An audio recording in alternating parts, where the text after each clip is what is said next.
रक्षा के क्षेत्र में भारत को एक बड़ी कामयाबी मिली है। रेल आधारित मोबाइल लॉन्चर प्रणाली से मिसाइल का परीक्षण किया गया। चलती रेलगाड़ी से इस मिसाइल को दागा जा सकता है। अग्नि प्राइम मिसाइल का सफल परीक्षण किया गया है। ये कोई वेपन ऑफ चॉइस नहीं है जंग में इस्तेमाल करने के लिए। अच्छा इसकी जो तबाही है वो इतनी ज्यादा है। मिसाइल का उसने तजुर्बा किया है जो सुना है हजारों मील तक जा सकता है दूर। तो what is this policy? Madam, ये भारत जो है इसने फिर एक न्यूक्लियर कैपेबल मिसाइल जो है वो चला दिया। पहली बार मिसाइल ट्रेन से दागी गई और देखिए इसमें रेल आधारित मोबाइल लॉन्चर सिस्टम का इस्तेमाल भी किया गया है। जब से मैंने ये खबर पढ़ी है मेरी टांगे कांप रही। देखें, सबसे बड़ी बात यह है कि इंडिया आप पे जरूर हमला करेगा, ये बात मेरी लिख के रख लें। लेकिन चाइना के साथ अब उनकी दोस्ती हो गई है, तो इसलिए मुझे लगता है कि फिर हम ही रह जाते हैं वहां पर। लेकिन ये जरूर है कि इस तरह की चीजें सर लोग अपग्रेड्स करते रहते हैं, हमें इतना घबराने की क्या जरूरत है। हिंदुस्तान खर्चता है 80 बिलियन, 10 गुना ज्यादा।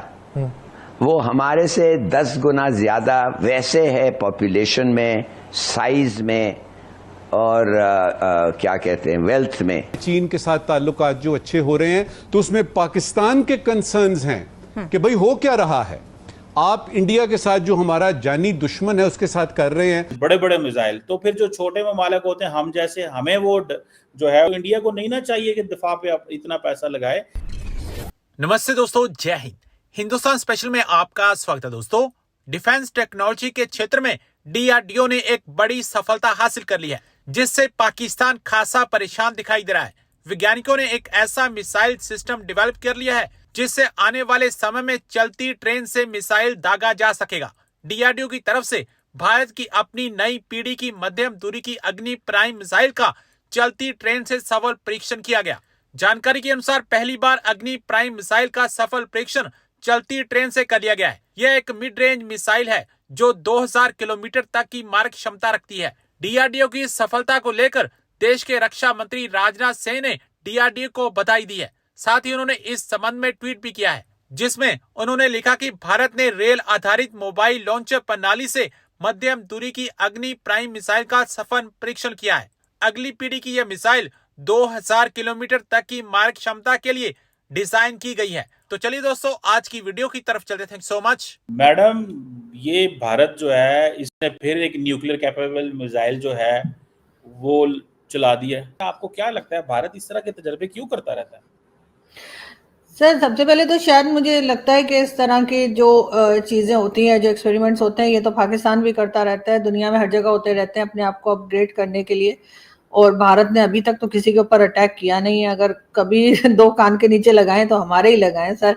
गलती से भी अगर मिसाइल चल जाता है तो वो उड़कर सर हमारे ही आ जाता है। लेकिन सर बात सारी ये कि वो कभी अटैक किया नहीं ना भारत ने किसी के ऊपर। किया हो आप मुझे बताइए, शायद मुझे याद ना रहा। लेकिन जब भी हुआ है, अगर छोटे मोटे कोई अटैक्स चले तो वो पाकिस्तान के साथ ही चले हैं। और अभी तो उन्होंने, पहले तो हम जब बात किया करते थे, हमारे लोग जो या हमारे दोस्त समझे जो भारत से हमें ज्वाइन किया करते थे, तो वो कहते थे जी हम तो चाइना के लिए बनाते हैं, आपके लिए नहीं।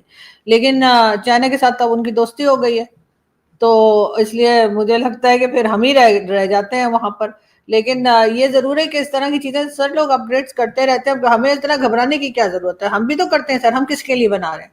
उनके पास तो चले फिर पैसा है और उनकी इकोनॉमी जो है वो काफी स्ट्रांग चल रही है। हम तो बगैर पैसे के, और इकोनॉमी भी हमारी इतनी खराब है, लोगों की हालत यहाँ खराब है। आपने देखा अभी फ्लड में क्या हालात हुए, उसके बावजूद हम इस तरह के मिसाइल्स वगैरह जो है उसके एक्सपेरिमेंट्स करते रहते हैं।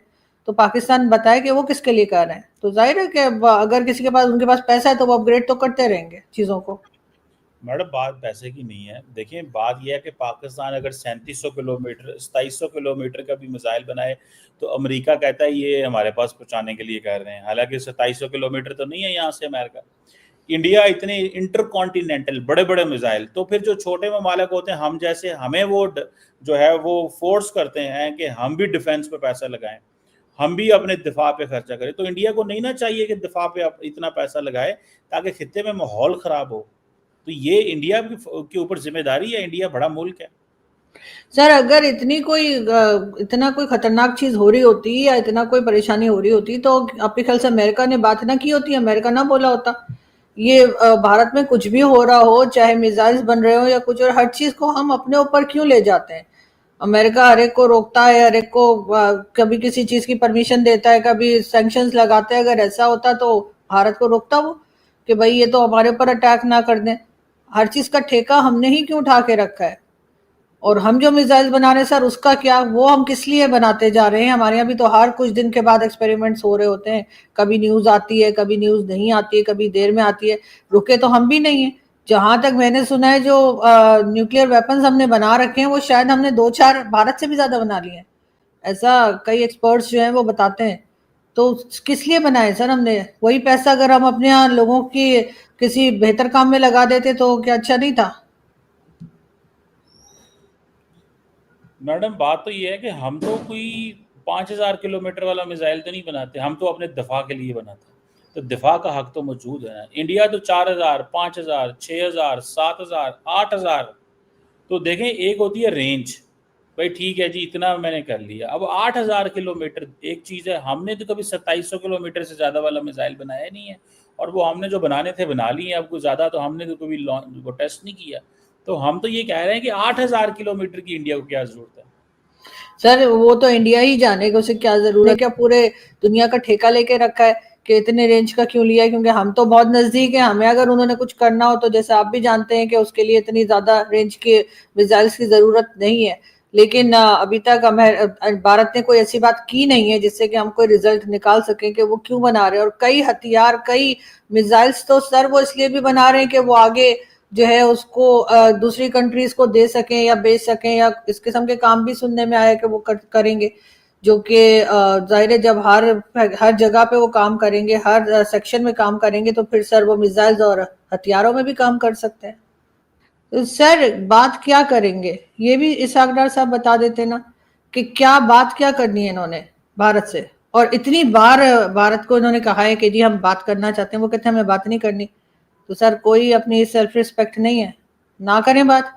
क्यों हम भारत के बगैर आगे नहीं बढ़ पा रहे? और अगर हम आगे नहीं बढ़ पा रहे और हमें हर हाल में भारत की जरूरत है, तो हमने पहले क्यों इस किस्म की हरकतें की जिसकी वजह से भारत और हमारे टर्म्स खराब हुए?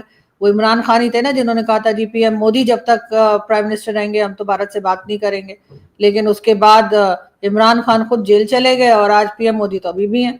फिर आप कैसे बात करेंगे? ये तो शोर पाकिस्तान ने ही मचाया था ना, कभी हिंदुत्व का, तो कभी मुसलमानों पे जुल्म हो रहा है, तो कभी क्या हो रहा है। ये तमाम नौटंकियां करने के बाद आपको लगता है कि वो लोग हमसे बात करेंगे? और हमें बात करनी क्या है सर? कौन से टॉपिक पे बात करेंगे? कश्मीर पे बात करेंगे तो कश्मीर पे तो वो कुछ नहीं सुनने को तैयार है। दूसरी तरफ क्या बात करेंगे? टेररिज्म पे बात करेंगे तो वो वही हमारे यहाँ जो हम हमेशा से गिनवाते हैं वो उन लोगों के नाम ले लेंगे और कहेंगे ये हुआ है, वो भी हमने उनकी कोई बात नहीं माननी। तो सर फिर क्या बात करना है कि कितने का आलू है, कितने का प्याज है उनके